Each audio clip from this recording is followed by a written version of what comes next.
Okay, so last class we talked about church finances, and we were going to do 2 lectures on that. Last class was the first one. Tonight is the second and final. And what we said last week is that there's sort of 2 things going on. Number one, that that funds are used in a way that advances the mission of the church. Okay? And then number 2, that the way they're handled, the way the money comes in and comes out, the way things are handled, it's done in such a way so that it's going to present a good testimony to the church. Okay, we talked about that last week. And we said that there should be procedures or policies to ensure that both of those things are happening, that funds advance the mission of the church, that they don't get used in some way that doesn't help the church. And number 2, that they're handled in a business-like manner that sort of maintains the testimony. Make sure you understand the difference between those 2 things that I'm saying. They're not the same thing. It's possible that, like a Greater Grace Church, we take money and we start giving it to, I don't know, what would be an example? We start, making political contributions or something, okay? We could handle those expenditures in a business-like manner, so it's all signed and the money goes to where it was intended to go to, but it's not advancing the mission of the church. Okay, so that'd be one example. And then there might be another example where the church has we're paying the pastor, but we're doing it in such a way that's not business-like, like we're handing him an envelope of cash each week. 2 different concepts. Make sure you understand them. Okay, are the funds being used for the mission? And number 2, are they being handled in a business-like way that maintains a testimony? Okay, so last week we talked about really sort of like the budgeting process where the leadership of the church is making decisions on how monies are going to be spent. That's what a budget is. And then it really becomes the job of the bookkeeper or the finance office or however the church finances are handled simply to do what the leadership is said to do. So there's not all this decision making.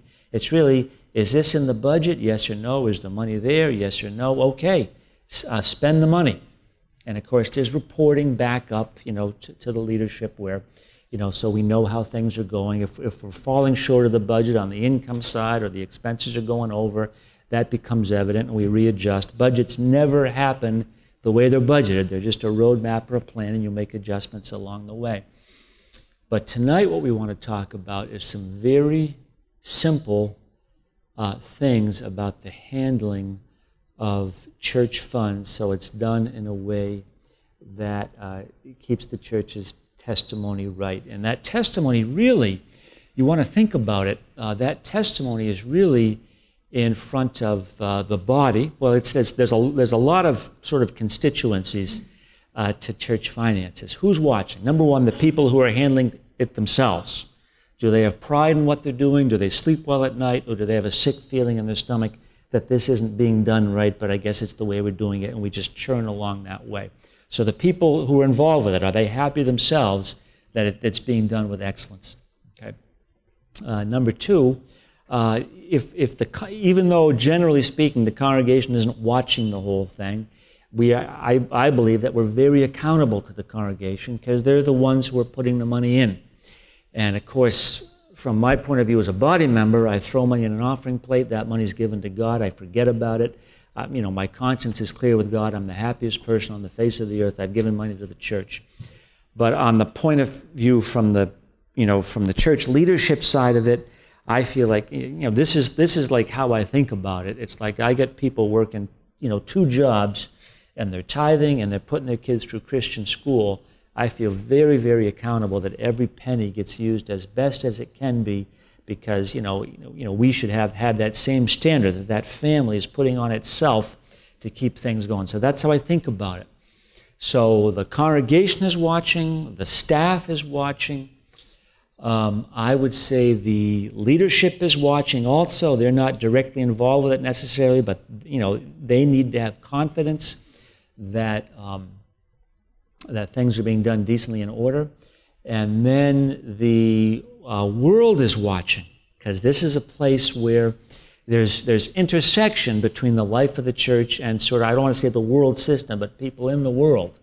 And I gave that example of the Billy Graham Evangelistic Association in Minneapolis, which is the account that every vendor in Minneapolis wants to land because they're great to do business with. They pay their bills on time, they're honest, they write checks before you send invoices. That's who you want to do business with because they're great that way. And then this Jewish businessman that makes, is not a believer but makes a donation every year to the Billy Graham Evangelistic Association because of the testimony they maintain, okay?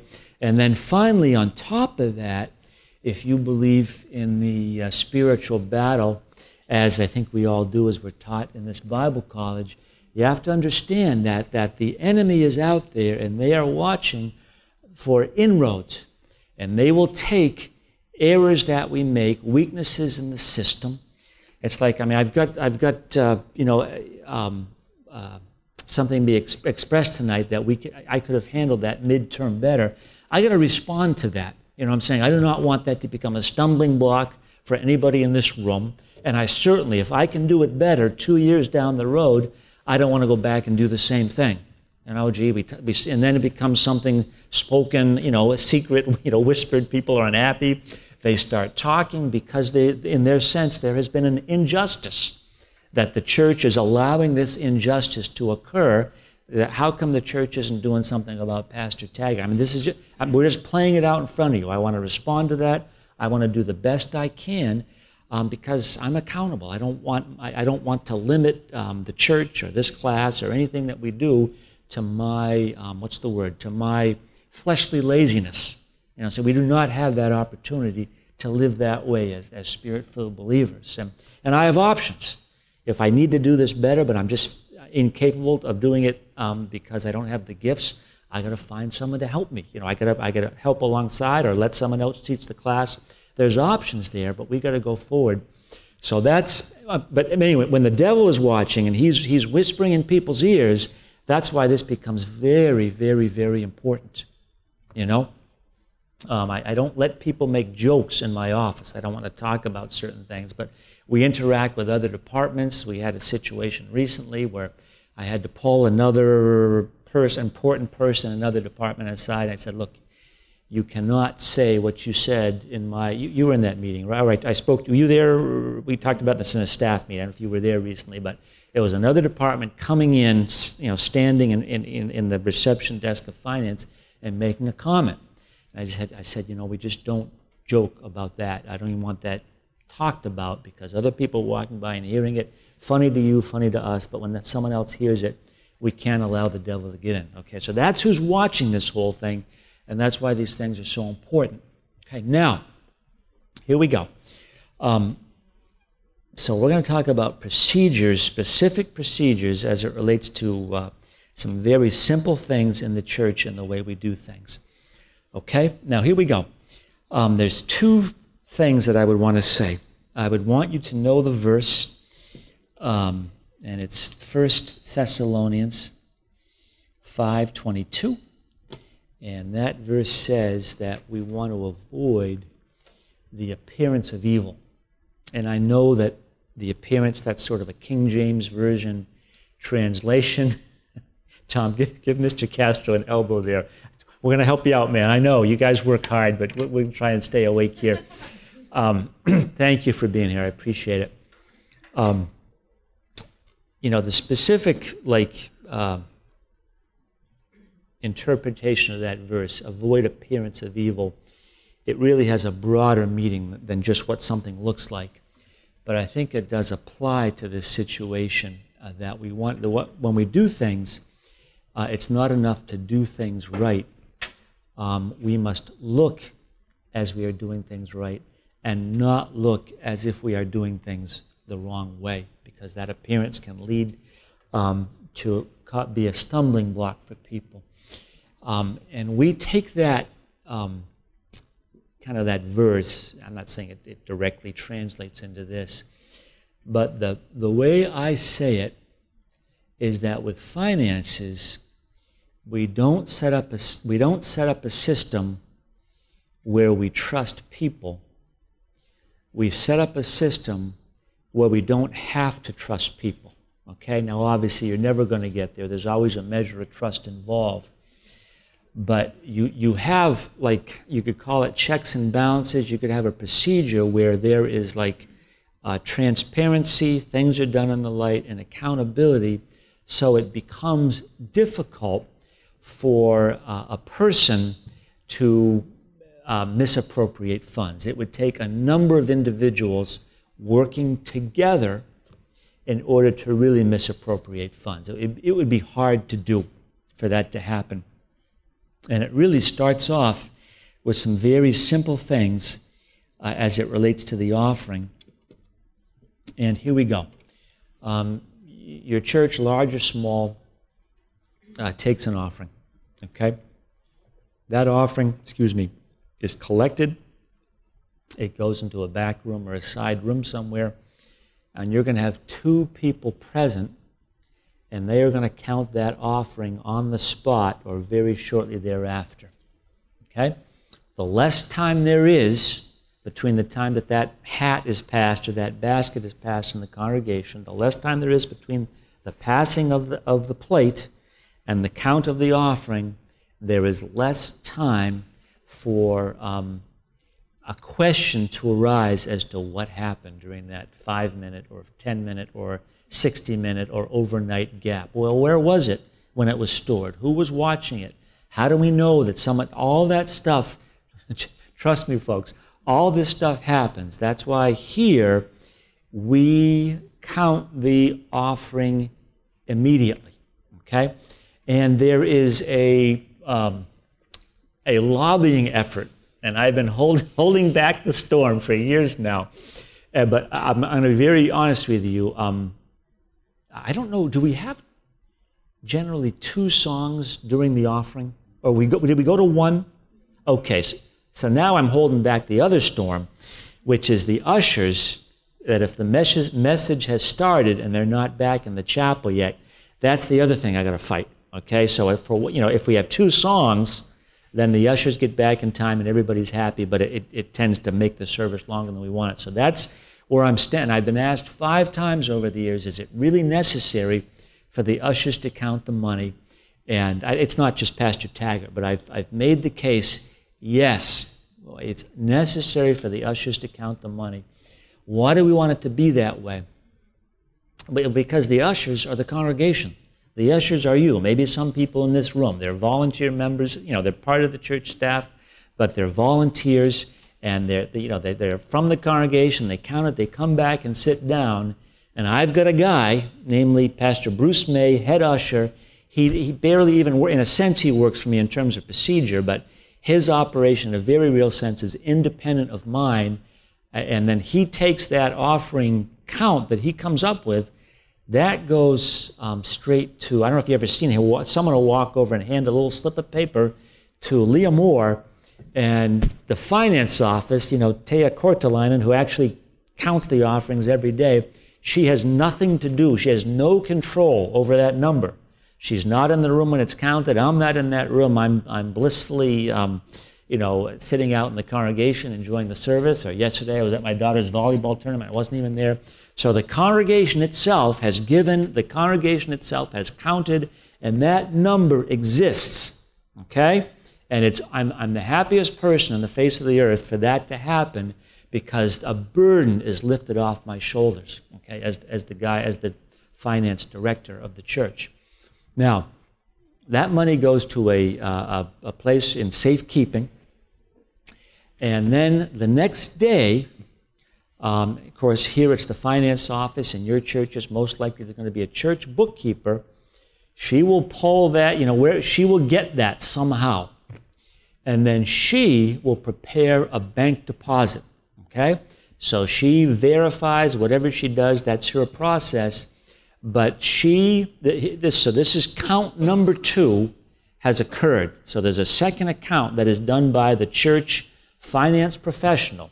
The body has counted it. The church finance professional has counted it. So witness number 2 exists for this count of this sacred money that the congregation has given out of the sweat of their brow, their hard-earned tithe dollars, so it's been counted a second time. Okay? Now, the question is, well, will there be discrepancies? Yes, there will. Well, of course, with the offering of the size of ours, it happens, I don't know how often because I'm not that close to it, but it happens that what the ushers count is different from what we count. There's some technical reasons for that. I can explain it to you. Sometimes people throw into our general offering designated funds, like the ushers are counting it and they want to get back to service. They don't see the memo in the lower left-hand corner that's saying it's a missionary donation for somebody, so it gets counted as a general offering. We pick it up the next day, we pull it out and set it aside. That's a common thing that can occur. And then sometimes, there'll be we'll be like one off in a bill count or something. Those things will happen. We document those. Okay. Now, of course, and maybe we'll mention it again tonight, but this church, we have an annual auditor come in. This is not part of this module, but we do have an annual audit of the church, and this like really bothers them that sometimes there's these discrepancies. And I say back to them, would you rather have 2 counts that have discrepancies once in a while, but give us a great confidence that there's a transparent process and it's an independent verification of my work, or would you rather have 1 count that we don't have these discrepancies report? And when we present them with the question that way, they say, no, keep up your 2 counts. Okay, that's how that goes. Okay, so that's what that is. We do everything we can, and I think we've gotten a lot. And Taya, just if you could come, hand her the microphone, would you? Just give me a little 60-second or 2-minute thing about how often are the discrepancies every service, every week? How often do you see problems? Maybe weekly or a few times a month. So it's mostly missions, Grace, our other designated. Right, that get put into the general, then we got to pull them back out. Yeah. And it's very rarely it's about the cash that would be miscounted. Right. That's very rare. It's very specific how all the denominations are counted, all the 10s, 20s, whatever is given. But with the checks, but it's always out of what ushers do and then what we do, then that's very rare that from our hands something would slip, a missions donation into the general fund. Yeah. That's maybe a couple times a year, or that's the maximum. So mistakes happen because none of us are machines. Right. That's how it works in every place where you have people working. Yeah. But otherwise, what I've seen, the system is very secure. Yeah. Perfect. And then let me ask you folks a question. If there was never a mistake, if there was never a discrepancy, would you believe me? No. 200 services a year. The ushers, 20 ushers in there going as fast as they can. They count this money, and then the next day we got people as close to machines as exist in my office counting the money, and there's never a discrepancy. I wouldn't believe it anyway, Now,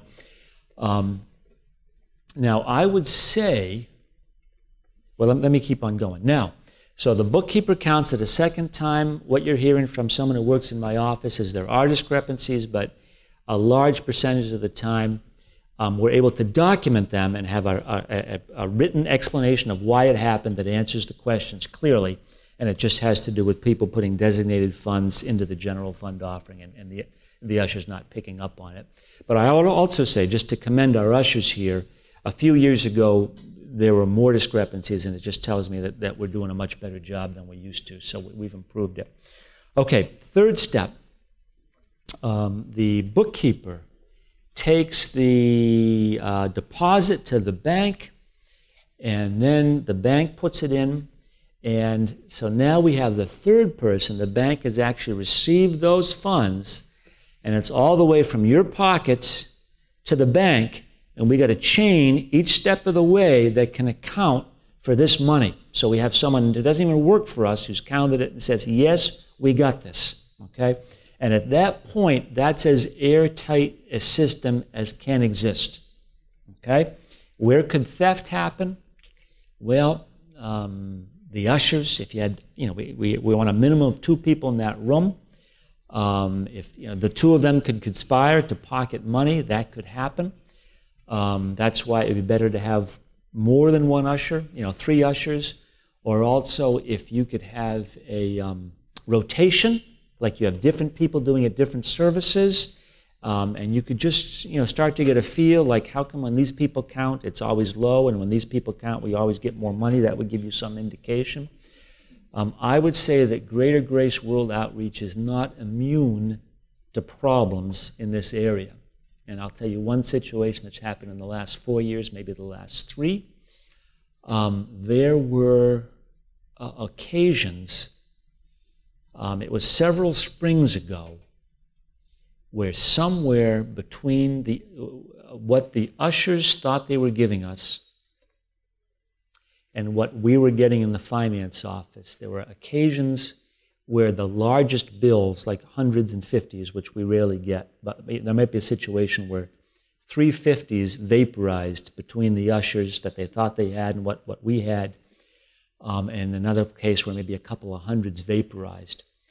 And one of those offerings, yours truly was opening the bag, you know what I'm saying? In terms of in the finance office, it was Peter Taggart, it was that some of our staff was missing, so I was there with somebody else saying, oh my God, this money is gone. And I went back and reported it to the head usher at the time, and there may have been sort of a time lapse, but there was a certain individual that was part of the ushering count, that came and served as an usher here, that a few individuals had suspicions about. And those suspicions were more than one. It wasn't just one person who saw something. Several people saw something that bothered them, but the way the reporting happened, it didn't happen. Sometimes you see something that bothers you, but you feel like you're judging, so you don't say anything. But when we brought up this big problem we were having, it sort of brought it to a head. Going back in some time, I don't want to name names here, even individuals that are still with us, but it came to a Sunday. It was a person who came sporadically, but we had questions about him. And one service, the head usher said to this person, "Hey, we're not going to use you today to help us with the offering. Thank you very much." This person has never come again since that time. Okay, and it bums me out because nobody wants to see individuals not make it in the church. Like it's a tragedy when this happens, when flaws in the system give rise to opportunity for an individual. And actually, in my history here, not just Ushers Count, but other places in the church, there have been 3 things that I'm aware of, where bad things happened, and 2 of those individuals don't come to church. One talks to me once in a while, "I want to come to church," but I think this is really on that person's conscience, and it's just a tragedy, right? Because this person, what they did bothers their conscience, and we lose them we lose the benefit of having them with us, and it's not like, no, I don't want to get the person, I just want to, restore them to fellowship. And then another individual comes once in a while. So unfortunately, that's just how it goes. And we've instituted some more security measures, which I don't talk about, to help the situation. But again, people are people, and good people that you love. I'll tell you how it starts out. I mean, we're going to digress a little bit, but this is how it starts out. The person doesn't, maybe there's predators out there. Those people exist. But how it starts out is you have a person under financial pressure in the church because there's holes in the system. They have opportunity, and they take a $20 bill. "I just need it to get through tomorrow, and then I'll replace it next week." That's how it goes, okay? And then next week, they're short, but they're short more money, so it becomes a little more. But then the following week, they can put some back. See, I got this thing managed, okay? But they end up owing, $200 and $500 or maybe more dollars, and that has happened here over the years. And that's just, it could happen to you or me. You or I are not, people in this room are not immune to these things.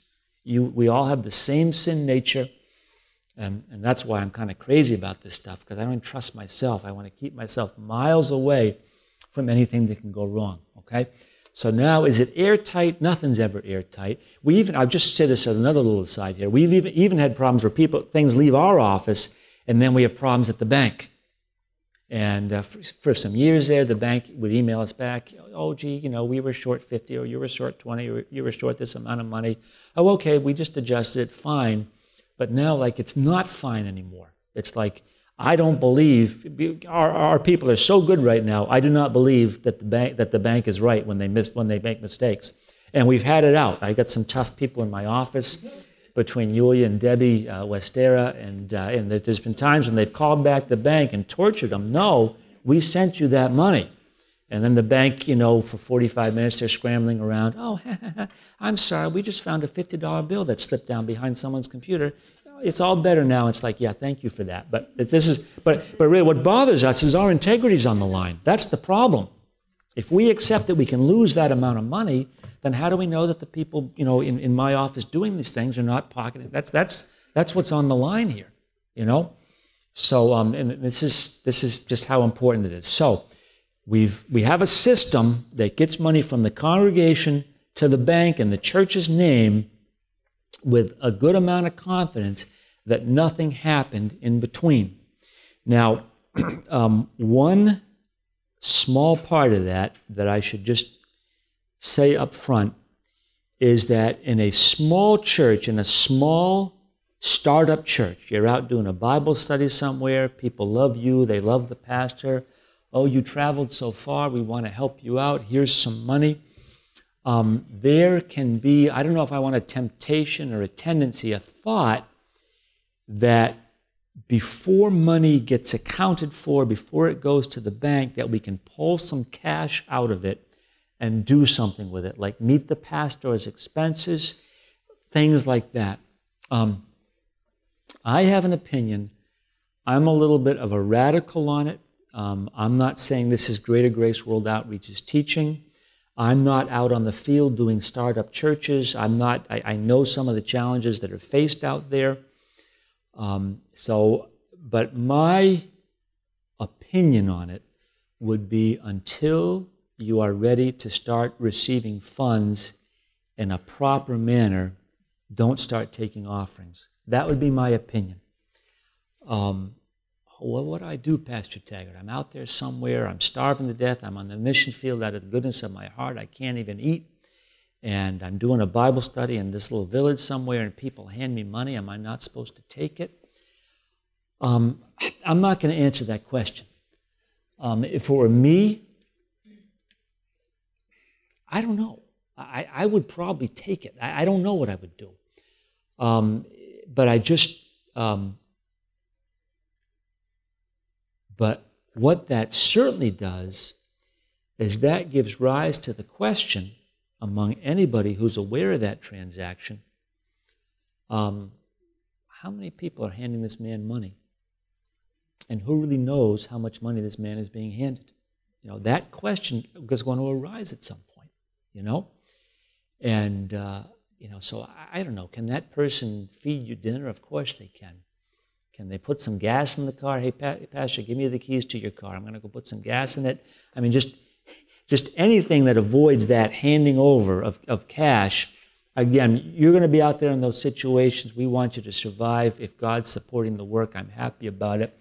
This would be my opinion, and this is how we advise people when they're starting churches in the United States, especially because we're closer to that, and overseas there's more distance there. And we understand, but we don't want to be in the situation here where we have missionaries writing home, geez, I'm starving to death, I need more money, we up their support, but there's stuff going on out there that we don't know about. I mean, that would bum us out, if we found that out. So that's why I'd say, we'd rather, what could you do in that situation? I'm not going to spend time on that right now, because we just do not have the hours, I don't think, in this course to do that, because the semester is too short. Yes, sir. Microphone? Yep, send it right over. I have a question about the offering. With a big organization, is there any kind of insurance that you would have? Like, say the offering would be taken and somebody would steal the cash money. Is there any kind of insurance that covers that money? Yes. Like I know, like in the house, like if somebody steals my TV that was $2,000 Right. worth, the insurance will. But like that money's not really claimed. Like, can you get insurance on something that's really not?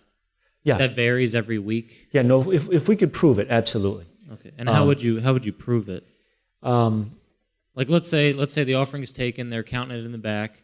Right. That within 20 minutes after it's taken, God forbid, somebody would steal it.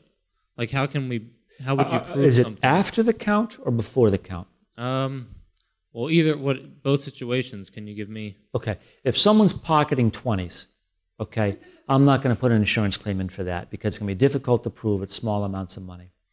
If we count an offering and there's thousands of dollars there, and we're robbed at gunpoint or something, we are corrected for that.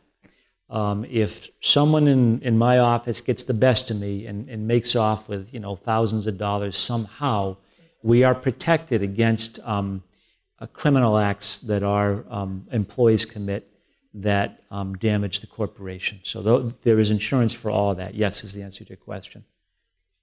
And then there's also, just while we're talking about, just as a little aside, the leadership of the church is something called directors and officers insurance. That exists, D&O. It's a common, I don't know if you've ever heard of it. You have, maybe Chad, you're not, D&O insurance. That's a common thing. The church gets sued. You got some guy, poor Pastor Jomi Anthony, he's laying down his life, putting a lot of time in serving as a volunteer member of the Board of Trustees. Something goes wrong with the church, and the church gets sued, the trustees get sued, the elders get sued, everybody gets sued. He's protected for that. Okay? So that's the answer to that question. Okay, now, we got money into the building, into the bank. Now we got to get it back out. Okay? Now, here's how it goes. This is very simple, and it's going to sound like this is kindergarten, but it's simple yet profound. That you're going to have someone who's the bookkeeper or check writer for the church, and there has to be some process by which that individual gets instructions to write checks. Okay, now if the electric bill is coming in, nothing to talk about, right? The church owns property. I don't know what's the guy who cuts the grass submits a bill. Well, that's part of the budget. Those in a sense are no-brainers.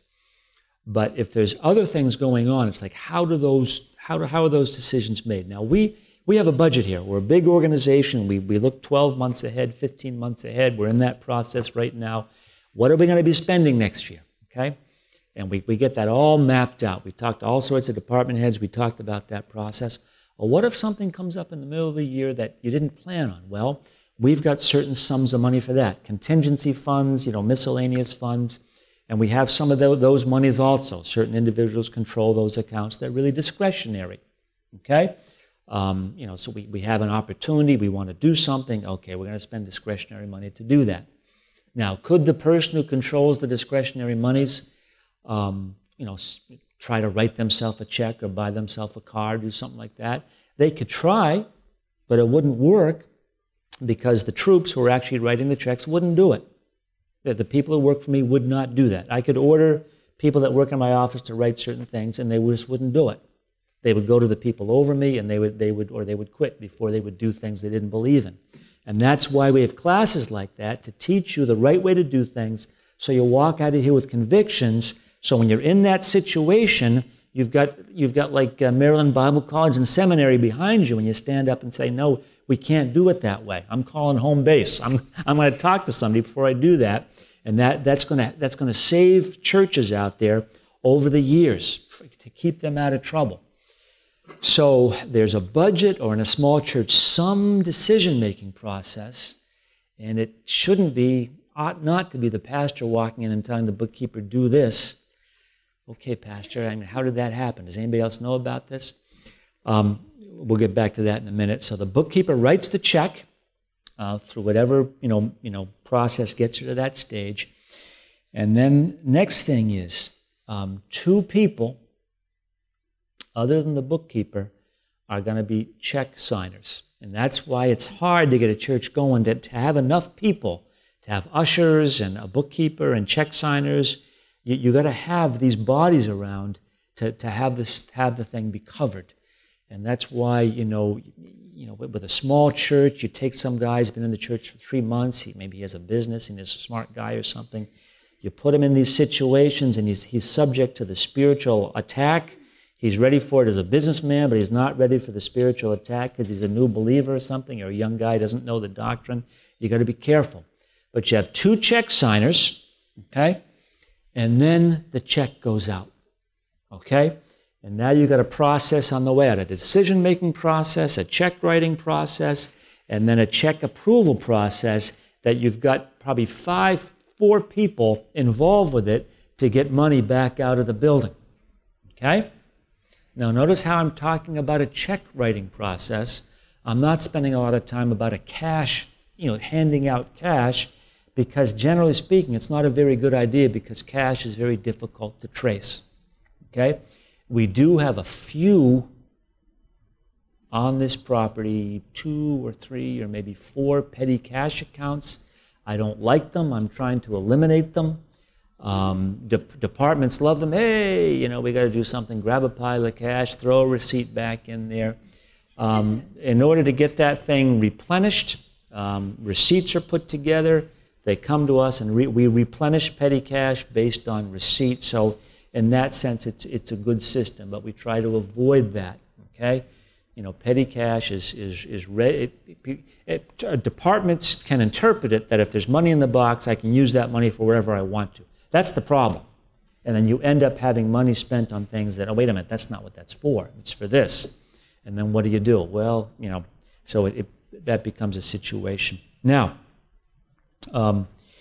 what was it that I wanted to get back to? Okay? Is that, yes, send that microphone over, please. Thank you very much.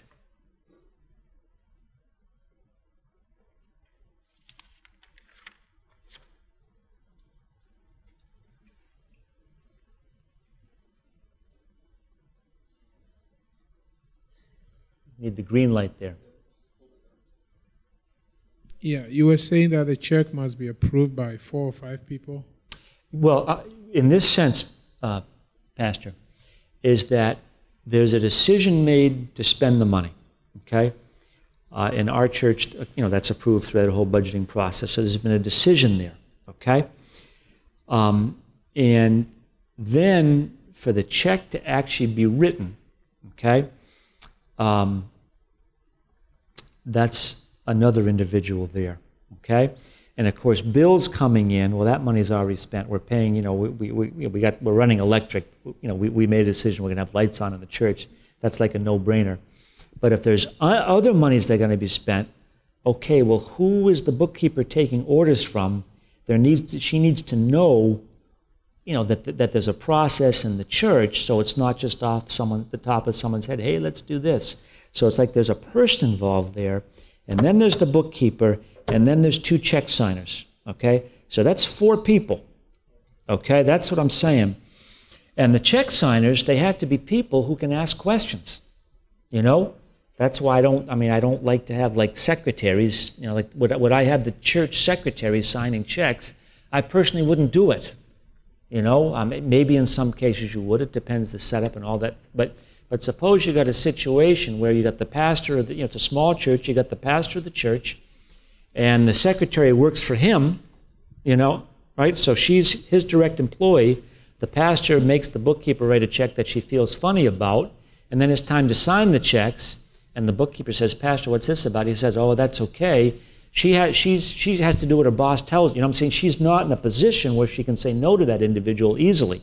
So she signs the check, and then it goes to the other check signer. Well, so-and-so signed it, I guess it's okay, and then the check is gone, and nobody approved it. In that sense, it's like there was nobody in that chain who really had any diligence or any opportunity to ask questions they ought to be able to ask, And I think you don't want to, and again, this is sort of I don't want to call it the dilemma, but maybe the balance or the art of church government. We want to give the man of God freedom to lead the church as the Holy Spirit is leading him, but we don't want to have an exposure where,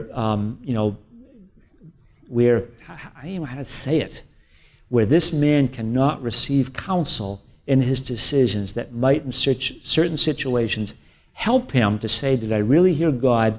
And just, to have it be, have an amen from some group of individuals. Are there men around him to help him? That's why in a small church, get qualified elders. Don't grab people from your church, but get qualified elders to serve on that board. And that's why I personally don't want a situation where a pastor walks and says, hey, write this check, we're doing this. And it's like, whoa, I don't know if you want that situation. There ought to be, and we had that in this church. Pastor Schaller doesn't walk in the finance office and say, do this. He'll come to me or Pastor Lange, and then by the time it gets to the people in our office doing these things, we know that it's been filtered through a number of individuals. So there's been some sort of consensus or team decision, or at least an opportunity for the question to be asked.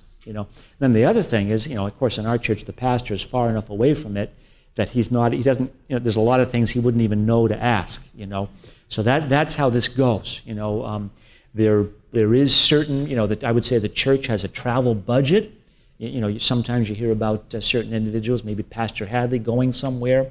In some cases, the church is handling that travel. Very limited, but it happens, and those are an example of a judgment call that might be made. Maybe Pastor Shabelli or Schaller can't make it to a specific conference. I'd like Pastor Hadley to go in my place. Consider it done, Pastor, no problem. But even that, we've written a policy that covers that, so there is a measure that this is something that we do, and it's objective and in front of people, okay?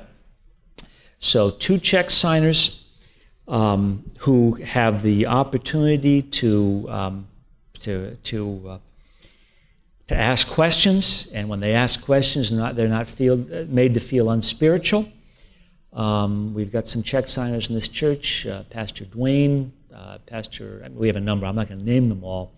I'm just saying probably in the last 6 months, I've probably had 2 of those conversations where a check signer balks at something. No problem. Come into my office, sit down, I will give you a full explanation, and if that doesn't satisfy you, then let's bring it back to the table. That's why you're in this situation, not to torture us and nitpick and make trouble in the church, but if there's something that bothers you, if nothing else, you're a body member, and if we can't give you a good answer that satisfies you, there's probably something wrong with the way we're doing things, okay? Maybe if there's policies you disagree with, let's talk about it. You might get overruled, but you got a seat at the table, okay? And again, that's what this whole course is about, right? You got to have that sort of give and take in the church. And there may be individuals in Greater Grace World Outreach who have different leadership styles and different understanding of what leadership is. There may be men in some churches who really want that power to walk in the finance office and say, do this, okay? And I would counsel against it. I'm not saying I wouldn't be in that church. I'm just saying I wouldn't work in that administration. I could be very happy as a body member, tithing, God calls me there, hey, great, I'll soul win, I'll evangelize, I'll do whatever I can do to help, but I don't want to work in that office because I won't be at peace. It will bother my conscience.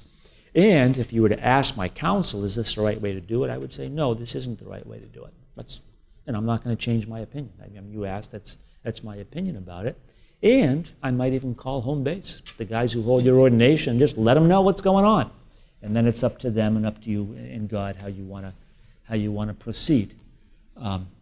What you can have is that maybe I always talk about a young guy, but it could be an old guy, but a young guy with what I would believe to be an improper view of just his relationship to God and the body and how that leadership happens, so that he thinks that because he's hearing from God, he ought to be able to snap his fingers and make this thing happen.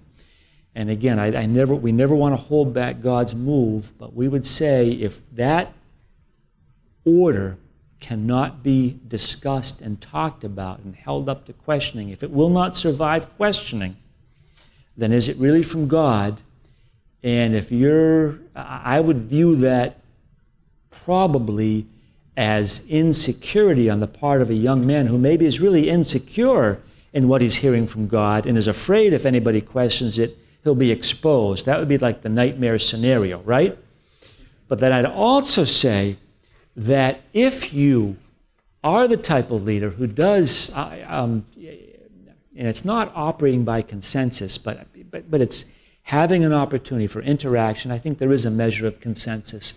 If you're the type of leader who leads that way, listens to opinions, invests, hears, there's give and take, when you need to lead, when it's you against everybody else, which happens, I know once a year or once every 3 years, when it's you against everybody else, you'll get the support you need in that situation if in the other situations you lay it out there, okay? And we've been talking all semester, Taya's been watching it. There is something that I'm just telling my office we're going to do, and people are awesome. But it's also the other side of it is that they know they're heard, and there's to be honest with you, tonight, guys, I read the instructions I get from my boss in the Bible college. I was coming in tonight to tell you we weren't going to do this library thing next week. You were all going to take the test next Sunday night. I was coming in to say that. But after I had rocks thrown at me about the midterm, rightly so, I was like, whoa, okay, guys, it's time to shift gears here. So I'm glad I heard from you. It's helpful to you, and it maybe helps you manage your schedule and maybe be better prepared. But this is just like this is how it goes, and you don't have to be right to be led or to be respected or to be with God. You don't have to be right all the time, and just you will win by being wrong. Trust me, you will win. It's very scary. Oh my gosh, someone in the church just told me I could do something better, and they were right, and but you will get over that, and you will find great strength in that whole process, and people will love you the more. They will not love you the less. There will be 1 in 100. What are you guys laughing about? The harmonica? Okay, it's a blessing. Second musical interlude of the evening. Okay, let me just double check here that I've hit everything I wanted to hit.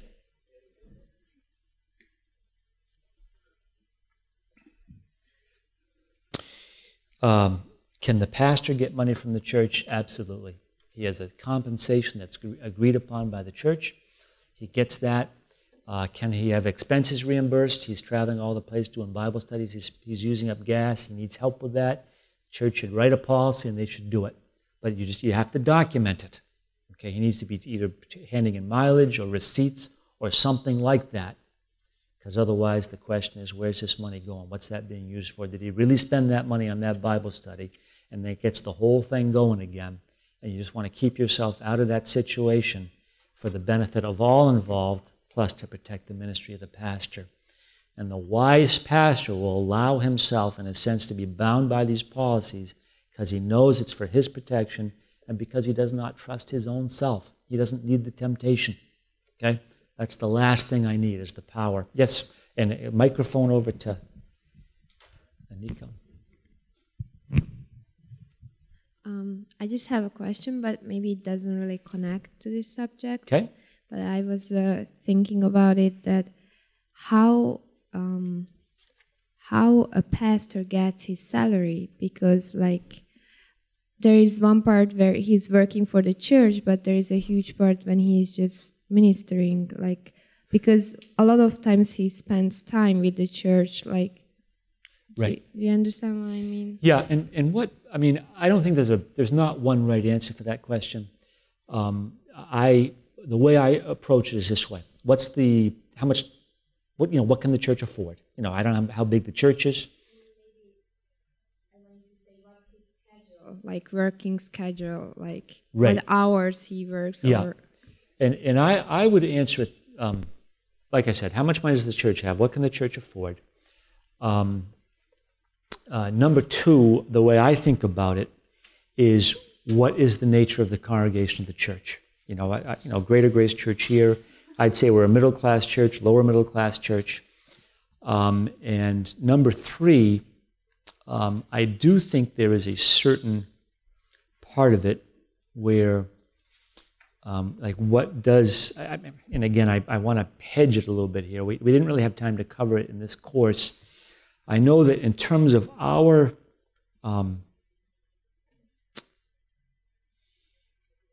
like payroll philosophy here with a large staff of over 100 people, we try to stay away from what the person needs. And it's more like, what are we paying for this position? That's where we tend to go. With the pastor, like I say, especially in a smaller situation where the church doesn't have a lot of money, I think the pastor's survival is very much a question. You know, what does the pastor need to survive? And that can depend on a lot of factors. Depend on his temperament. It can depend on the temperament of his family.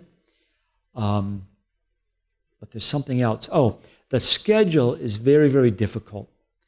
And most pastors in Greater Grace World Outreach, their schedule, it's not at all like a job for them.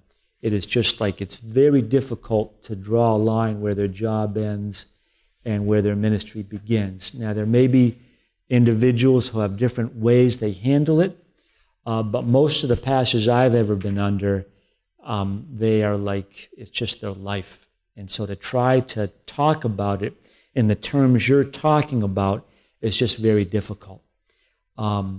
You know, it's in a sense, I don't think the church should expect it, but it's almost a given that this guy is just going to have a very demanding schedule, because that's the nature of guys that we want for our pastors and that are like that.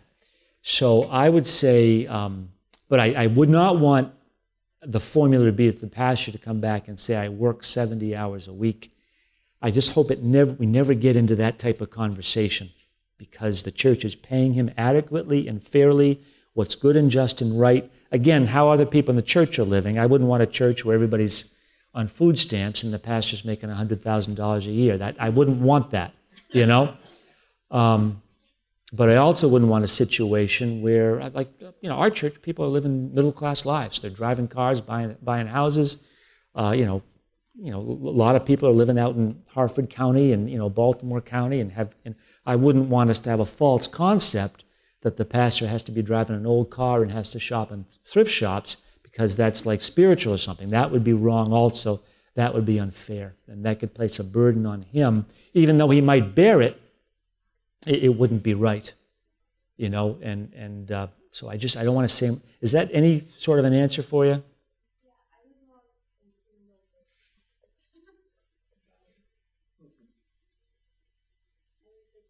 Thinking of the schedule, yeah. Like... And I've never had a pastor where I wanted to go in and try and even talk about that schedule because it's just too hard. You know what I'm saying? Right? With Pastor Schaller, when he's talking to Justin about Peru, do I pay him for that, or is that talking to his son, so it doesn't count? I didn't even know how that goes, and so that's why I want to keep out of that calculation. You know what I'm saying? Yeah. And then the other side, like, again, the other side, I'm not in, you know, if I'm a pastor, I'm not in this for the money. Am I surviving? If I have a problem, I come back to the church, state my case. We ought to be able to have that conversation, and the church ought to be able to give an answer to that. And, you know, I mean, the way I'll just go on with this a little bit more. I know this has been a long session here, but I'm glad about it. It's like, I mean, you know, what about my future? You know, if a pastor were to ask that question, what about what's going to happen when I retire? It's like, you know, every American is asking himself that question right now. Americans do not have a secure future, you know. So I don't know how what we do about that. So we don't have a policy or a plan to like have our pastors set for life. We do think about that though, because you can't expect the guy to work forever, and you sure wouldn't want a situation where a guy's just can't do it anymore, but he has to work because he needs the money. That would be a disaster, you know. So, but again, you'll be in these situations. I don't have answers to these questions. You know, we had Pastor Stevens, you know, forever. You know, we thought the rapture was coming, and then that changed, and now we're just in our first post Dr. Stevens pastor, and a lot of the stuff we haven't thought through. You know, so God help us. I'm sorry. Anybody else? Okay, we're gonna reconvene at 7:32. I would say I'm gonna. This is it. At 9 o'clock tonight, we're done. So if you have just bizarre, off-the-wall questions, get them in tonight, because if you don't, I'm not saying you couldn't talk to me, but it's fun to do it in a group setting.